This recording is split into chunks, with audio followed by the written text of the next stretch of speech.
Okay, let's get started. Unfortunately, I have meetings all tomorrow, so I'm not going to be able to have office hours. No. But I can on Thursday morning. So if anybody wants to come early Thursday morning, let me know. But I'm really sorry. And also, Eric has been having problems with his hand. He had to go have an MRI again. So I don't know if he was supposed to grade the last work set. But so we're a little behind on that. Sorry about that. Yeah. Yeah, he'll be having office hours. And I don't know, does Colin join him or do they? Yeah, okay. Yeah, so unfortunately, if you want to see somebody, you're going to have to talk to them. Sorry about that. Okay. Any questions about the homework assignment? Maybe I can.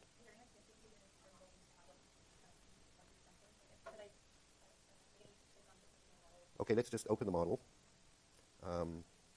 Let's see, work set. So what number is it? 7. Okay, work set 7. Yeah.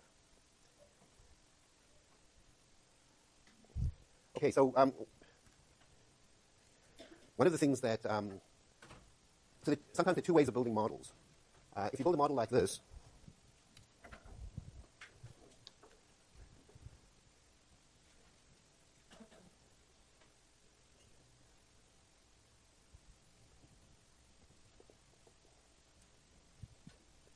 okay, so you've got a flow into x1 and a flow out of x1 that is the same as the flow into x2. Or you build a model like this.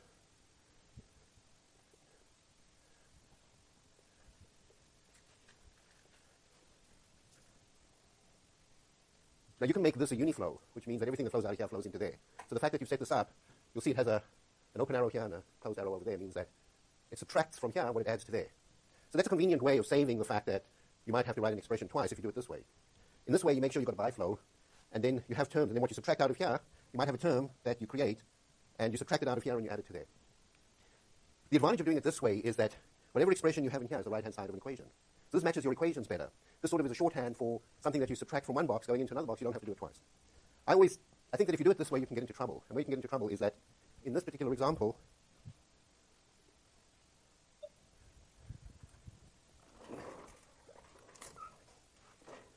you can have another equation for your yield. So in addition to having one for each age class, you can also have the yield that you accumulate over time. And so you can just make sure that the way you set up this equation, that you take all the values out of here, here, here that you need in order to create an evaluation of yk, and then accumulating yk over time, or calculating yk over time, so that you keep everything separate, and you set it up so that it's not very clear here because of the resolution of the. Let me make this a bit bigger. Yeah. So you just make sure that if you keep these separate, and what you create in the flow is this right-hand side, then you're going to get everything correct. And then if you set it up in this way, you might come across problems that are hard to solve. So that's the one piece of advice. So verify through simulation that the unexploited population equilibrium corresponds to this particular value. So in order to do that, I would start off with this value that I've given you, and then just make sure that the same value keeps coming up all the time, then you're done. If you start off with a slightly different value from this, like if you started off 100, 50, 20, 10, 5, then you'd see over time it would come towards this value. Then you can say this is a stable distribution. Now you might ask, if I get a stable distribution, H distribution here, not only is the distribution stable, but the actual numbers are stable. So if you remember the Leslie matrix, what would happen is the numbers here might grow, but the relative size to one another is approaching a limit. But here you actually approach fixed numbers. Does anybody know why that happens? Why is this different from a Leslie matrix model in that not only you get stable proportions, but you actually get stable numbers? Did anybody wonder about that? Well, you haven't done it yet, I guess. So why do you think that's the case? Because of?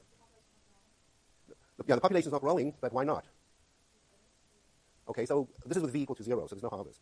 As you harvest the population, when you start harvesting, when you start putting different values of v, you'll get different equilibrium values. These equilibrium values actually start to go down. The reason why that happens is because in the Leslie matrix, this is just a linear relationship. You don't divide by that. You don't make it density dependent. Yeah, the fact that you make it density dependent means that the numbers, this causes it to go to a numbers equilibrium. If I didn't have this term below and I took out the density dependent effect, then I would get a stable age distribution, but it might keep growing or it might keep declining. In this case, it would just keep growing. So that's why that happens, okay? And so if the current state of the stock, so if the stock starts out at this value, then what is the corresponding stock index? So if you're starting out at this value, then you've got to calculate x0 that you start out at. And if you start at this equilibrium, you can calculate the x0 that corresponds to that equilibrium. Then what I can do is I can simulate the model from this value over here, but I can also calculate x0 in my model all the time, and I can see what value it is. And you'll see that if I start out over here, when I say x0, I'm talking about the vector x evaluated at 0. which I sometimes write as x0. Sorry, the two x0s. There's the vector x, evaluated x0 that I start out at, that I call this whole thing x0, and then there's little x0, which is this variable that comes from adding these up. So there's the vector x0 that I start out at, which is this, x1, x0, x2, and then there's also the stock index, little x0. Okay, so don't get confused between those two. And this x0 will depend on the value for v that I choose for v. So I can calculate it at the equilibrium. I can also calculate it here, and as I simulate this, I can see how this index, which is a stock index, changes over time. And when it gets to 90% of the value that I calculated up at that equilibrium, then you're done. So you'll say the current state of the stock, let's see. Yeah. So if the current state of the stock is a certain value, what is the corresponding stock index, and how long does it take for the stock to reach 90% of the value? So what I do is I keep iterating from here until I get 90% of the way there in that stock index x0, which is the spawning stock. Does everybody understand that? Okay. And then I ask you to construct the sustainable yield effort curve for the case beta equals 0.5. So in this model, there's these values W that you put in here. The W's are equal to, BI is equal to WI, and I give you the W's. In the stock index, the value of B that you assume, B1, I say B1 is equal to beta times W1. When beta is equal to 0 over here, it means that the 1-year-olds don't contribute to the stock index. When beta is equal to 0.5, it means half of them contribute to the stock index. So in this case, I've asked you to set beta equal to 0.5, and then to continue the analysis when beta is equal to 0.5. So for different values of V, when you run the model with V equal to 0, it comes to this equilibrium. At that equilibrium, you can calculate the stock index. You can also calculate Y. You can also, if you go up, there's an expression for Y. Here's the expression for Y. Maybe it's easier if I just switch off the lights. So here's the expression for Y. So you calculate this. Again, this is a plus sign. It just doesn't show up on this projector. So it's the expression for Y. And as you run it, this will come to an equilibrium value. For V equal to 0, this will be 0. Because you've got, for V equal to 0, you've got a V in front here. 0. For V equal to 1, V equal to 2. So you can do it for different values of V. And to start off with, I ask you to do it for V going from 0 to 15. So what I would do is I would do it for V equal to 0, 1, 2, 3, 4, 5, 6, 7, 8, 15. And then you'll get an approximate value. And then I say find VMSY. That maximizes the sustainable yield. So if you draw this curve, it'll look like this. So here's YK at equilibrium. So after you run it, you'll get to equilibrium. Here's V. It starts off at 0. You'll come to a bunch of values like this. And this will be 0, 1, 2, 3, 4, 5, 6. If you do this, it means it's going to look something like that. But you don't know where the maximum is going to occur over here. So what you can do is that after doing it for 1, 2, 3, 4, 5, 6, you might be able to identify that it's going to happen between 5 and 6 or 4 and 6 or whatever. Then you can do a finer grid here. So then you can do it every 0.1 or every 0.2. And if you do it every 0.1, then you can locate the maximum value to one decimal place. So you might find it's 3.7. Yeah. No, you should do it. So in Nova, you do a run, like V going from 1 to 15, and you get a curve. Now, how are you going to draw that? You can either plot that in Nova, or you can plot it in Excel. It's up to you. To plot it in Nova, the problem with Nova is that you're going to be running Nova, and you choose a particular value of V, let's say V equal to 3, and then you've got Y as a value of K, and then what happened is it'll go something like this, and it'll come to an equilibrium. So you've got to note that value. So you've got to run it for like 100 time intervals to see what's going on. So you run it, then you'll get a set of values. So you'll get for 3, 4, 5. Then that you can take those values and plot them in Excel. I mean, there are ways to do this in Nova, but it requires you to keep the last value and only plot the last value, and I don't want to go into all that because this makes it more complicated. So if some of you find a way to do it in Nova, that's fine. You can certainly do it. But the easiest way is just to plot, to get the 15 values for V going from 1 to 15. And then you get the corresponding equilibrium Y values that you read off. And then you say, okay, I know that the two largest values are at 3 and 4, so I know somewhere between 3 and 4. Then I run it again from 3.1 to 3.9, because you already have it at 3 and 4. And then you can choose the one that's the maximum, and then you can say, to one decimal place, 3.7 gives me the largest value. So it's okay to do it to one decimal place. And then I say, how does the sustainable yield effort curve change if beta is equal to 0? So if beta equals 0, what you'll find, I believe, is that as V increases, you won't be able to drive the population to 0, but I can't remember whether the maximum will be, if you're doing it over V from 1 to 15, then it may occur for the largest value of V, or it may occur for a value that's smaller than the largest value of V that you're looking over. If you're looking at V equal to, if it occurs at V equal to 15, then you could look further along. In some cases, in some models, it turns out that the maximum that you approach it for as V gets bigger and bigger. So it only occurs when V is equal to infinity. In that case, the yield effort curve can look like this. It can go from 0 back to 0. It can look like this. It can just get larger and larger, or it can actually look like this, and then approach something asymptotically. So these cases are possible. And you can see which one you get. I think one of the cases, this third case will arise when you change the catchability coefficients. So I think you'll get this case in the beginning, maybe this with beta equal to 0, maybe this case when you switch to this different set of catchability coefficients in part 5. Okay, so that's basically. But make sure the model works. You'll know the model works if you can build a model and you can demonstrate that you go to this equilibrium. That's a must. You've got to get the model to work first. Yeah. Yeah.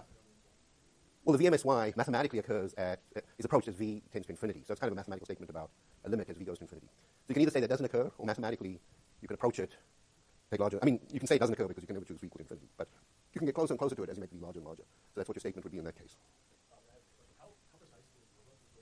Yeah. Yes. No, nova is precise unless you're making a numerical error by... Well, you've got to remember that in this model, you are using the discrete method. So there's no errors made from the integration routine.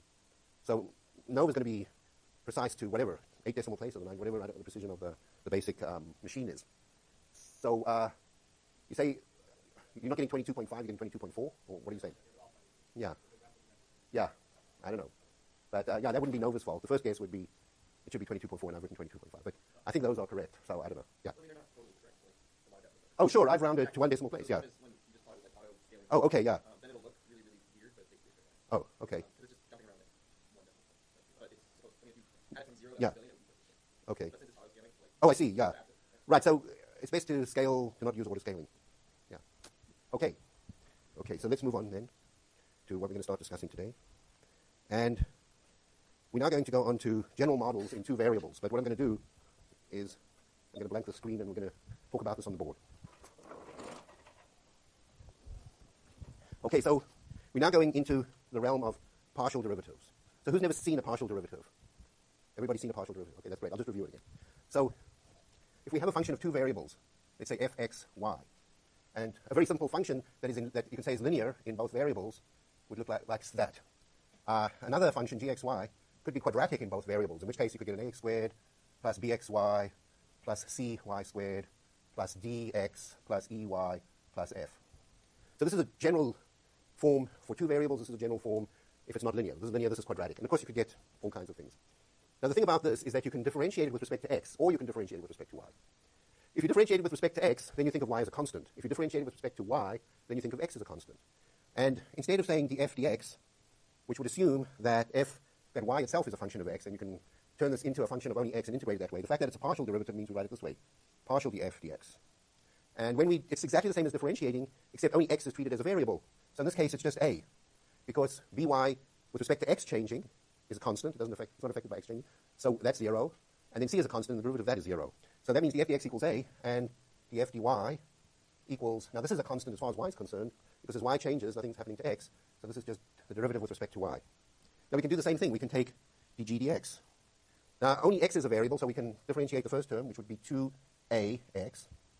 Now, if we differentiate this term, this is like linear in x, and it treats by as a constant. So the derivative of x, a constant times x, is just that constant. So this would be written as by. And this is just a constant, so that's 0. The derivative of dx with respect to x is just d. And then those are constants. So this is what, yeah, dg dx. And I can do dg dy in the same way, okay? So that's all you really need to know. Because we're going to talk about partial derivatives, but it's the same as ordinary derivatives, where the variable that you're not naming in the derivative is just treated as a constant. Any questions? Okay, yeah? This is 2a. This is 2. Yeah, it comes from the 2. Yeah, that's 2. Yeah, it looks a little, it looks better. Except somebody might think that's a z. If I was writing this as a z, I'd put a little thing like that through it. And I tend to make a little squiggle. I don't know why. Maybe because I come from another country. So what do they do in America? Do they just make this a straight line? Okay. Okay, so now,